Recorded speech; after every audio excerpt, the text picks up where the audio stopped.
that will also help in matters of production. It's address price insofar as now the farmer is able to be a grower marketer at the auction. So he's able to, he himself, sell his coffee, as opposed to the middlemen that used to do it, the marketing agents, who you'd hand over your coffee, and they had a duplication in terms of companies. So the marketer was then the dealer, so he would effectively sell to himself, and he was already the miller. So you could see that it has now stopped that issue. Yeah. Because now the farmer will be able to go to the auction himself and sell it.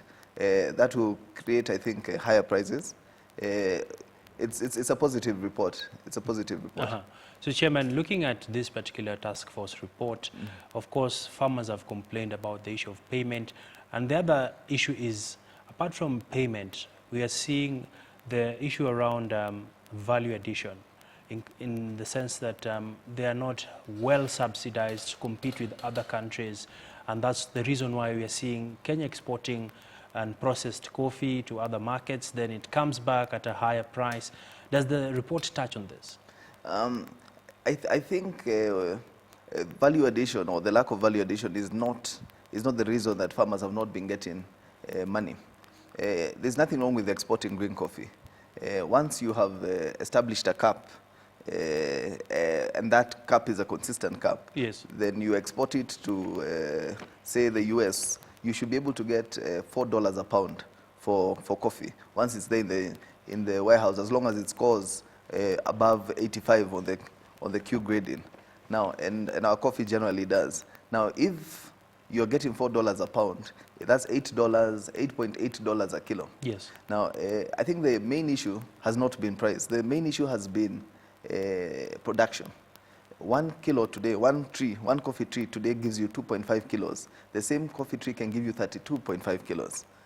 This has been the issue. Yes. And over the years, there has been a decline in production. So if we can take back production where it was in the 70s and 80s, what a farmer earns today, what a farmer earned then, today will take a farmer 15 years. Yeah. Because of the reduction in production. So you can see production is a big issue. Now at KPCU, we have begun this fertigation, nutrition, and chemigation of coffee. Those are very big words. Just break them down for us. No, well, what we have done is we are basically employing technology to be able to assist in lifting the production of coffee. Yes. So we've partnered with an Israeli farm and also now a Chinese farm, because we realize the size of the country is impossible for one entity to be able to cover it. The Chinese farm is also, it's important to say that they came with a support letter from the Chinese embassy. So the government of China is also going to be able to support that project, which is an important thing.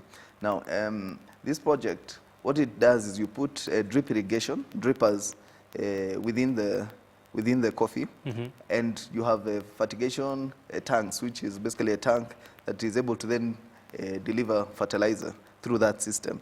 You have nutrition, so all the nutrients the coffee needs will also go via the same system, and chemigation, so all the chemicals that the coffee needs will also go through that system. It's an automated system. It has sensors that identify what the soil requires. Now, this will now also, for the ones who are now planting coffee, it will help them reduce the spacing, because today you have wide spacing because you need tractors to go through. Now with this system, because there's more room to navigate. Yes, the delivery mechanism is within the coffee. So you're able to have 3 times as much coffee planted within an acre. So you're able to move from 550 trees an acre to 1,500 trees an acre. And if you're doing this and getting 32 kilos as opposed to 2.5 kilos, you can do the arithmetic. And you know, 1 kilo, even at the auction, even at today's prices, is about $5 at the auction.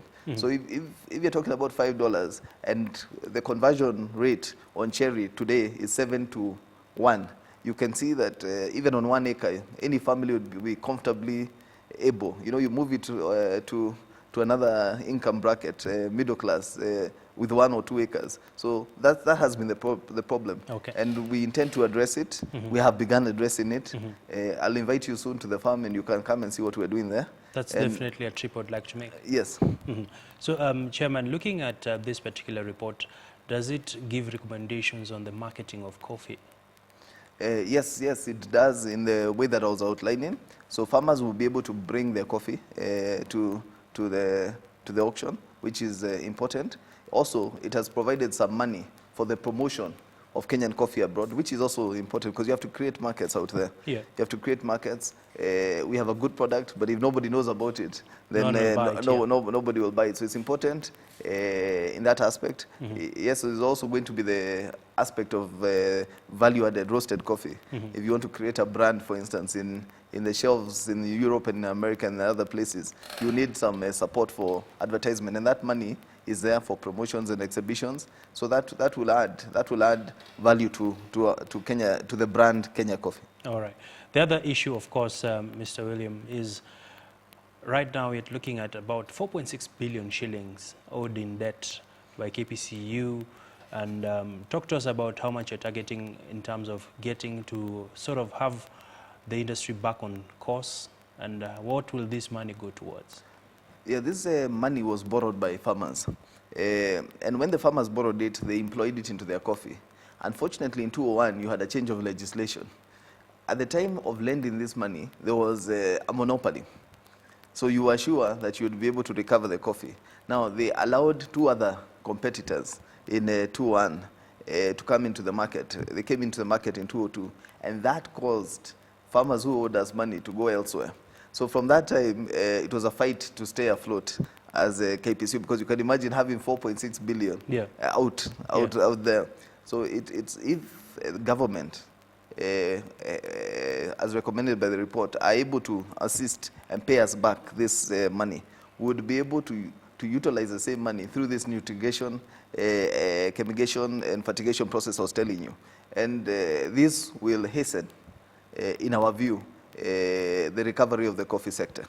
So finally, Chairman, as we wrap it up, looking at the coffee sector, a lot of farmers have over time felt that it's no longer an attractive crop. We know of some areas where people have had to cut off their coffee and perhaps consider real estate. What's your message to farmers today? You can easily make 100,000 shillings on an acre a month. So this is 1.2 million shillings a year.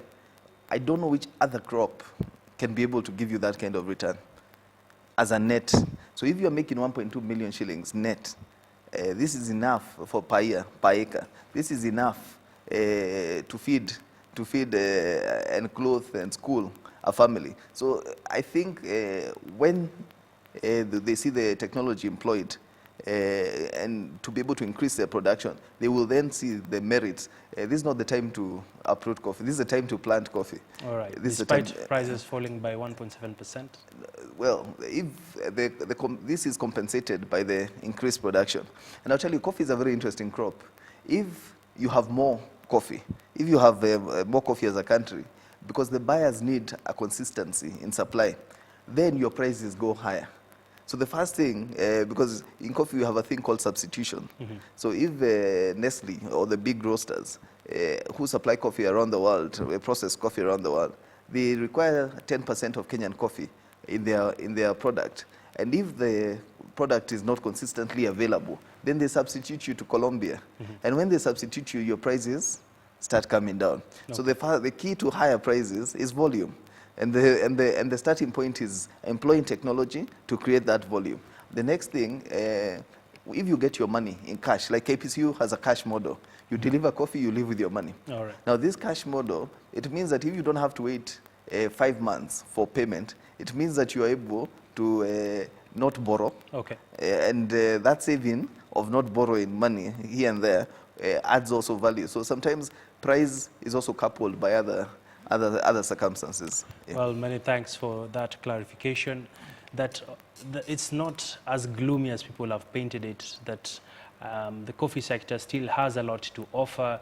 I mean, making close to 1.2 million shillings out of an acre, that's not bad money, something that myself I'm actually challenged on.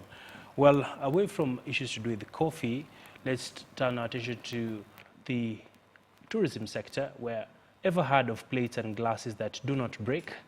that when dropped on hard floors, they still remain intact. This is a technology that might help hotels boost their profit margins if their crockery does not break. Measures to propel the tourism industry are welcomed by stakeholders, especially at a time when the tourism sector has suffered in the recent past. The East African Glassware Mart held a conference for players in the hospitality industry in the Mount Kenya region, where they emphasized the need